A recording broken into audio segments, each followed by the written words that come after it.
Hello दोस्तों, welcome back to my channel. दोस्तों, कहते हैं ना कि कुछ स्वाद ऐसे होते हैं जो आपके जीभ पर नहीं दिल पर बसते हैं। ऐसा ही कुछ मेरे साथ हुआ। आज मैंने बनाए थे ये मक्का के आटे के कुकीज़, जिसने मेरे घर में वही बचपन वाली याद दिला दी जब मेरी मम्मी मक्के के आटे को भूना करती थी। तो चलिए बिना किसी देरी के उसको बनाना सीख लेते हैं।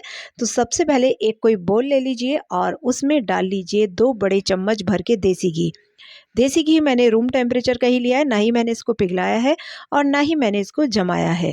तो देसी घी की जगह आप ले सकते हैं बटर वगैरह भी यूज़ कर सकते हैं। अब इसके बाद इसमें डालनी है 1 पूरी कटोरी भर के चीनी। मेज़रमेंट के लिए अगर आपके पास मेज़रमेंट कप है तो उससे आप मेज़र कर सकते हैं, नहीं हो तो मेरी तरह है ये आप कोई भी कटोरी वगैरह का इस्तेमाल कर सकते हैं। लेकिन एक ही साइज़ की कटोरी लेना, तो आपका जो मेज़रमेंट है वो बिल्कुल भी नहीं बिगड़ेगा। अब इसको आपको अच्छे से चला लेना है, चाहे विस्कर ले लीजिए, चाहे फिर आप कोई भी कांटा वगैरह ले लीजिए। लेकिन कहते हैं ना कि जो देसी खाने का स्वाद होता है वो हमारे हाथों से ही आता है। तो मैंने क्या किया, इसको पलट के एक परात में कर लिया। अब परात में जब मैंने इसको किया तो अच्छे से हाथों की गर्मी से इसका जो घी था वो मेल्ट हो गया और चीनी के साथ आराम से इसको मिक्स हो गया।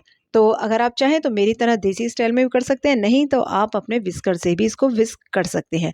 तो कुछ ही मिनटों में ये बिल्कुल बढ़िया सॉफ्ट सा हो गया था। कुछ इस तरह से आपको मैं दिखाती हूँ कितना सॉफ्ट हो गया है ये। अब इसको क्या करना है कि इसमें अब डालेंगे हम 1 कटोरी भर के, सेम वही कटोरी है, वो कटोरी भर के इसमें मैंने डाला है मक्के का आटा और साथ ही में आधी कटोरी डाला है ये गेहूँ का आटा। गेहूँ का आटा सिर्फ़ मैंने बाइंडिंग के लिए डाला है और ऊपर से थोड़े से मैंने काजू और बादाम के टुकड़े डाले हैं इसमें। ऊपर से अब डाल देंगे थोड़ी-सी टूटी फ्रूटी, अच्छी कलरफुल से दिखेगी आपकी कुकीज़, वो इसमें ऐड कर दीजिए और उसके बाद हल्के से इसको मिला लेंगे।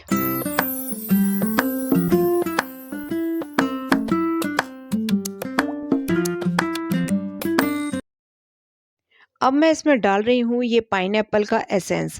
आप चाहें तो इसकी जगह वैनिला एसेंस या फिर बटरस्कॉच एसेंस डाल सकते हैं या फिर आप इसमें पिसी हुई इलायची, हरी वाली इलायची वो ऐड कर सकते हैं।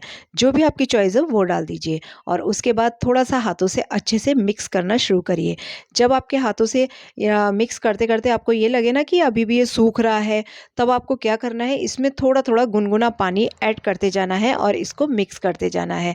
और अगर आपका बिल्कुल बैटर एकदम परफेक्ट बना है तो आपको दूध डालने की बिल्कुल भी ज़रूरत नहीं है।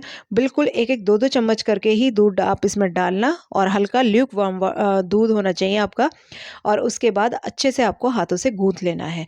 अब आपको क्या करना है, जितना भी ये सारा मिश्रण है वो एकदम इकट्ठा हो जाना चाहिए, इतना ही आपको इसको गूँथ लेना है। तो मैंने थोड़ा-सा, आपने देख सकते हैं 3 से 4 चम्मच करीब मैंने दूध डाला है और ये बिल्कुल बढ़िया-सा हमारा एक डो बनकर तैयार हो जाएगा। अब इस डो को रेस्ट करने के लिए मैं 10 से 15 मिनट ढककर इस तरह से ही छोड़ दूँगी।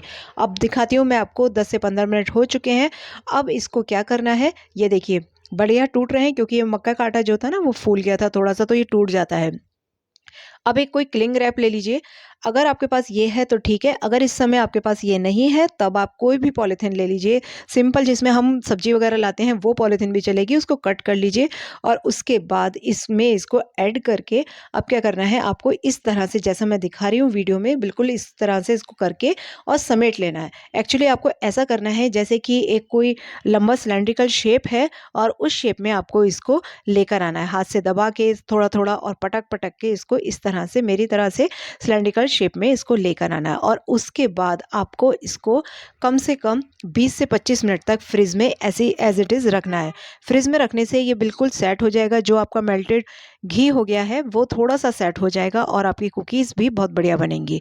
अब मैं आपको दिखाती हूँ, 15 से 20 मिनट मैंने रख दिया था फ्रिज में ठंडा होने के लिए। अब ये ठंडा हो चुका है, अब इसकी कुकीज़ हमें कट कर लेनी है।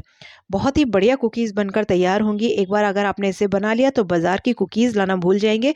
और ये देखिए हेल्थ की बेनिफिशियल भी कितनी है इसमें, आपकी आँखों के सामने बना है, आपको पता है आपने क्या-क्या चीज़ें इसमें ऐड करी हैं।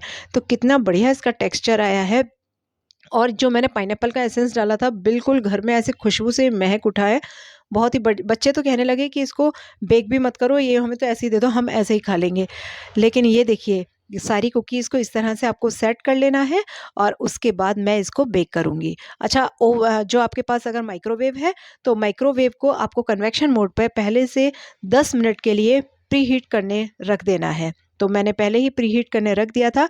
अब इसको दोबारा से मैं कन्वेक्शन मोड पर 10 मिनट के लिए रख दूँगी। अब कन्वेक्शन मोड का जैसे बटन हम दबाएँगे उसके बाद 180 डिग्री पर इसको ले आएँगे और उसके बाद 10 मिनट सेट करके मैंने इसको एक बार बनाया है। अब 10 मिनट बाद तो ये जस्ट होता नहीं है, उसके बाद मैंने फिर से 10 मिनट इसको रखा है और उसके बाद 10 मिनट बाद मतलब 20 मिनट लगने के बाद भी ये पूरी तरह से नहीं हुआ था, तो मैंने 6 मिनट और रखा था। मतलब टोटल टाइम इसको मुझे बनाने में 26 मिनट लग गए थे और उसके बाद मैं आपको दिखाऊँगी कि किस तरह से कितनी बढ़िया हमारी ये कुकीज़ बनकर तैयार हो गई हैं।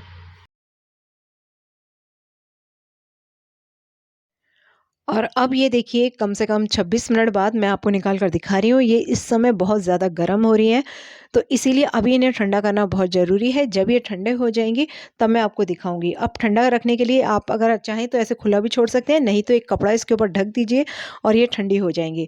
और अब ये देखिए 20-25 मिनट हो चुके हैं इसको ठंडा हुए और ये देखिए कितनी बढ़िया कुकीज़ बनकर तैयार हो गई हैं और कोई भी नहीं कहेगा ये आपने घर में बनाई हैं। एक बार मेरे कहने पर इसको बनाकर ज़रूर देखना और वीडियो में कहीं भी कुछ आपको अच्छा लगा हो प्लीज़ एक लाइक ज़रूर कर देना और अगर लाइक ना भी करें तो आप डिसलाइक भी कर सकते हैं। Thank you so much for watching my video.